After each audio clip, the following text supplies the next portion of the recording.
नाज़रीन, अवामी न्यूज़ में खबरन जो सिलसिलो जारी है। इन वक्त असीं तव्हांखे कंडियारी खां ख़बर ॾींदा हलूं त ज़ाती तकरार तां ॻोठ खान बहादुर गुलाम मोहम्मद वसाण में थई बिरादरी जे घरनि खे बाहि ॾुआरियुनि ख़िलाफ़ औरतुनि समेत ॻोठाइण जो मुज़ाहिरो। करीमा ज़ाल अरबाब थईम समेत मुतासिर इल्ज़ाम हणींदे चयो आहे त मुंहिंजी बिरादरी जे बाअसरनि आशिक़ अली, ज़ुबैर अली, अहमद उर्फ़ टांडो थईम समेत ॿिनि जंहिंखे ॾिसी सुञाणे सघंदा आहियूं, 5 ॼणनि घरनि ते चढ़ाई करे घरनि में काई पिया, औरतुनि खे गार गंद धिका ॾेई हाथापाई करे घरनि खे भाइयूं ॾेई छॾियूं, असांखे उफ़ट मारण जूं धमकियूं ॾियनि था। असांजो को बि ॾोह न आहे। नंढड़ी ॻाल्हि ते मच्छरजी असां सां ज़ुल्म कयो अथनि। ॿिए तरफ़ आशिक़ अली थईम राब्ते करण ते असांजो को बि ॾोह न आहे, असां ते इल्ज़ाम आहे। SHO पेरूमल हाजी मोहम्मद इसाक़ संग्रासी चयो त मिसकिननि सां ज़ुल्म थियो आहे, बारीकी सां जांच करियूं पिया। केस दाख़िल करण लाइ अञा केर बि न आयो। जीअं आयो त कदम खयो वेंदो। केस दाख़िल कराए हिननि ख़िलाफ़ सख़्त कार्रवाई कई वेंदी।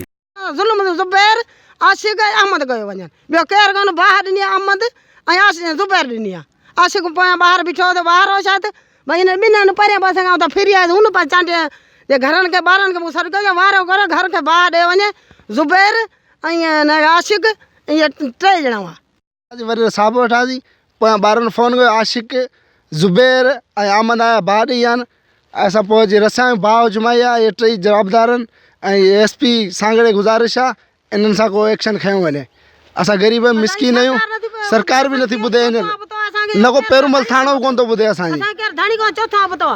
आशिक़ ते केस दाख़िल कहिड़ी बि हालत में करिजे। ऐं अहमद हाफ़ फिराई आहे, वॾो ॾोहारी आहे।